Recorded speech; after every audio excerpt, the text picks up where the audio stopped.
So some company feels the need. Some lawyer has advised them better put that on the label. If you make a product in America today, you're constantly looking over your shoulder for the next lawsuit because you've heard about the lawsuits. For example, a fellow was playing basketball, dunked the ball, somehow managed to catch his teeth in the net, and he sued the net maker, claiming that they were responsible for the damage to his teeth. He walked away with $50,000. And the net maker probably spent $200,000 defending. I guess they should have had a breakaway net. This year, Bob's decided to let our studio audience, you, pick the 2010 winner. 100 people made suggestions. Bob picked his top 5, and now you get to vote. Bob will give $1,000 to the person who suggested the label that you pick. So give us this year's contestant. Okay, well, how about we'll start with this one. This is a Bluetooth headset. Put these on, but the warning label says, warning, a headset that covers both ears will impair your ability to hear other sounds. Imagine that. All right, so we have 5 here. Pick your favorite. These are a pair of swim goggles. They're made with an elastic band because they're supposed to fit snugly to your head. The warning label says, do not pull goggles away from face as they may snap back and cause injury. Well, they might. Here's a bottle. You want them tight on your face. They should be tight, exactly. Piglet Blast is a swine growth supplement. Okay. Vitamins for pigs. Right, vitamins for pigs. But the warning label says, no matter how hungry you get while you're out on the farm, for animal use only. It doesn't say no matter how hungry. It just says, oh, right. This product That's for right. animal use only. Okay, okay, thank you. Just to be clear. Yes, don't want to get sued. This is a wonderful product. We've talked a lot about safety and driving with cell phones and using cell phones. Well, this is a product made to hands-free. Hands-free. Put it on your visor, and you can talk on your cell phone very safely. It's called a Drive and Talk speakerphone. What does the Drive and Talk speakerphone say? Warning, do not use while driving. And the last candidate, you remember, is my go-kart, which says, caution, this product moves when used. So, the votes, let's try, put your hand up if you think the silliest warning, wackiest is the phrase you used, would give it to the Piglet Blast, which says for animal use only. No votes for Piglet Blast. Let's keep, you do it, go ahead. Here's the Bluetooth headset. It warns, headset that covers both ears will impair your ability to hear other sounds. Couple, okay. Couple votes. How about the swim goggles? It says, do not pull goggles away from face as they may snap back and cause injury. Any votes for that? Raise your hands if that's your vote. A couple votes for that. 2 of the ones that got the biggest response, I think, earlier when we talked. This is a Drive and Talk speakerphone. Anybody think that the Drive and Talk speakerphone that warns, do not use while driving, is the funniest? Okay. We're going to do a quick count. I think we have a winner, but we'll keep going. And lastly, the wonderful little go-kart that says, warning, this product moves when used. Okay, I think we have a clear-cut winner. So yes, we do. $1,000 goes to the guy who brought this in. And that is going to be Courtney Pike from Bay City, Michigan. Congratulations, Courtney. I'm sorry I called you a guy. When we come back, we go to your questions for Bob and also for Albert, the trial lawyer, and Steve Handler, the trial lawyer opponent, when we return.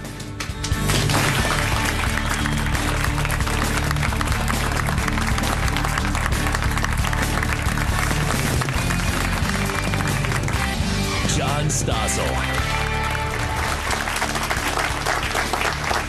Now, it's your turn. You can grill our guests. And joining me again are Bob, who runs the Wacky Warning Label Contest, and trial lawyer Albert Stark, and trial lawyer critic Stephen Handler. So, who's first? Yes, my question's for Mr. Stark. Don't you think that there's an element, for example, with the ladders, where consumers should bear personal responsibility for any products that they decide to buy? Yes, I believe that consumers definitely have a responsibility to use common sense to use a product that is not inherently dangerous to the point where no matter how they behave, the product is going to cause an injury. No matter how they behave, ladders were that bad? Ladders at one point were so dangerous because people thought that they could just use them by climbing, and they did not know that if they reached out, given the design of the ladder back in the 1960s and the 1970s, that the ladder was going to fall over because there were no braces on the bottom parts of the rails. Yes, sir. Mr. Hagler, if you limit punitive damages, how do you prevent people that have been hurt of no fault of their own, like the people in Alaska of the Exxon Valdez or the people in the Gulf Coast because of BP, from getting more money than just, say, their wage? Well, let me state that anyone who's injured, whether it's a personal injury or environmental exposure, I'm all for, and I know Bob Dorigo Jones is, and we are at the Foundation for Fair Civil Justice, in favor of that person getting full, fair, and timely compensation. Punitive damages, though, go way beyond fair compensation. They can range in the hundreds of millions of dollars. I mean, there are cases where somebody, might break a leg or injure their back and admittedly require surgery, but they're getting $50 million, $25 million. We've seen them in the auto industry. And frankly, we've got to have some reasonable limits. We treat our criminal defendants better than we do our corporate defendants. Criminals know what their maximum sentence is when they commit a crime. Corporations, in many cases, have no idea what the maximum liability is going to be because they've got lots of money. They can afford it.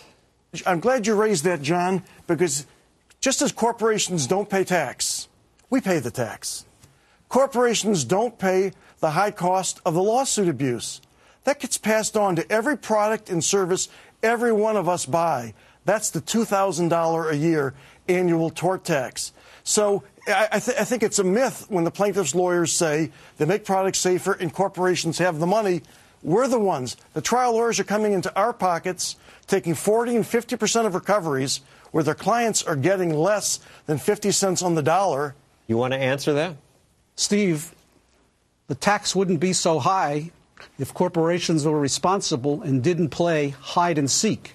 I can give you case after case where during discovery after the lawsuit, we have found that the company and the corporation knew of the danger, did not correct it by redesign, did not have proper labeling, and as a result of that, jurors have punished them.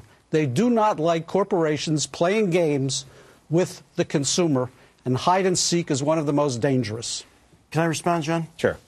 I'm like any other member of the studio audience. I'm not an engineer. I'm not a chemist, a physicist, a metallurgist. I wouldn't want any of you, any more than I'd want myself, deciding how vehicles should be designed. What Elbert's advocating is we allow plaintiffs to sue. The jury comes back with a verdict. If it's against the manufacturer, the part must be defective. Well, what if 12 other juries find that same product perfectly safe? Do we throw out the careful deliberations of the thousands of hours of engineers' time at the government and at the companies because one jury out of 13 awarded an eye-popping verdict? I think that's ridiculous, and it's unsafe for all of us at any speed. Albert. Steve, the Ford Pinto case. Ford knew where the gas tank was. The jury punished them. Blew up. Because it was a bad design. And what did they give them? They gave them the profits that... Steve, what's your answer to that? My answer is that we need corporations and any small business or large business, and I agree with Albert, to act responsibly. But when you have no clue what a damage award can be, if it could be $50,000 to $250 million... You support caps of some kind. I support fair and reasonable caps as long as the injured party gets full and fair compensation. Yes, ma'am. I have a question for you, John. Here you are, you're criticizing lawyers, yet you yourself have benefited from a lawsuit when, you told us how you were beaten up by a wrestler and you sued the World Wrestling Foundation and you walked away with $250,000. So what do you have to say about that? Thank you.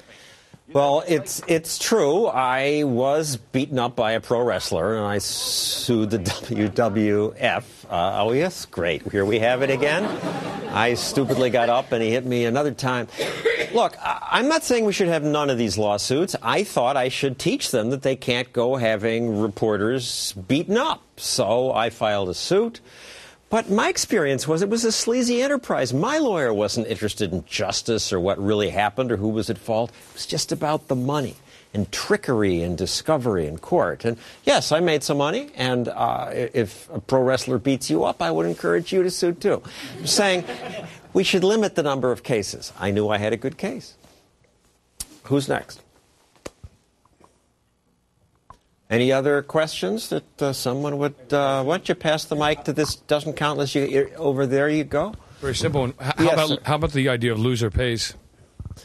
Well, that's a good idea. Loser pays. So well, actually, let me stop you there. And thank you, Bob and Albert and Steve.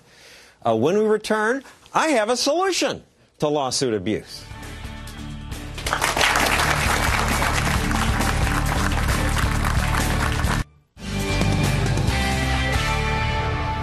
Okay, tonight I got a little carried away. I called tort lawyers extortionists, parasites who hurt more people than they help. Or maybe I didn't get carried away. All of that is kind of true. On the other hand, some of their lawsuits are useful. Sometimes they get money for a deserving victim, and sometimes they scare people into producing safer products. Sometimes. If only there were a way to encourage the good cases and get rid of the bad ones. After all, there are so many bad cases now that even lawyers make commercials that insult their own business. The pain was excruciating. It's like I had this huge, really sharp machete chopping down on me every time I tried to move. Reach my hand into my purse, machete. Running my fingers through my hair, machete. It was the worst paper cut I ever had. They made that paper way too sharp. Someone has to pay. Ha ha, isn't it great to know that there are some cases too dubious even for the trial lawyers? Except who knows, some paper company may have to pay lawyers to make such a lawsuit go away soon. So how do we stop these bad cases but allow the good ones? Well, how about a cap on damages, as Steve Hantler suggested? Who here supports that? Most of you. I mean, it's reasonable to support that. Caps on medical malpractice in California and Texas have reduced doctors' costs. But I don't know that that's really just, because if a doctor or some business behaves really horribly, why should there be this arbitrary cap on what they pay? I say, let's do to the lawyers what pro football does. Limit the challenges. And think about it. When the NFL first announced it would use instant replay, I thought, that makes sense. There's lots at stake at every game. Why not check the video every time there's a dispute? Instant replay would make the game much more fair. And it would, so they tried it. But checking so many plays stopped the momentum of the game, the way lawsuits stop much of life. So the NFL changed the rule. They limited the number of challenges allowed and penalized the challenger when they were wrong. Why not impose a similar penalty on lawyers when their challenge is wrong? Other countries do that, actually. The rest of the world does it. They call it what the man in the audience referred to. It's called loser pays. It says, if I sue you, make you lose sleep, force you to spend big bucks on lawyers, and then I'm found to be in the wrong, I at least have to pay your legal costs. And the trial lawyers always fight and stop loser pays because they fight well. They fight better than anybody. After all, practice makes perfect. The trial lawyers fight every day. They may not be right, but they know how to win. They even twist the language. They fool people by calling loser pays the English rule, like it's this odd British thing. But it's not the British rule. It's the rest of the world rule. We have the weird American rule. America's the only advanced country where I can sue you, wreck your life, be wrong, and then just walk away, sue somebody else. I don't even have to say sorry. Now, the lawyers say loser pays would deny some people their day in court because they'd have to risk money to bring a lawsuit if they lost. I say, fine. The American system is broken. Lawsuits, many of them, are a racket that mostly serves the lawyers. If there's less of that, good. We do need some lawsuits to protect people the way we need some nuclear missiles. But we try not to use our missiles. We should try not to use our lawyers. Loser pays would help. It's not perfect, but it sure works well in the rest of the world. And that's our program for tonight. I'm John Stossel. Thank you for watching. See you next week.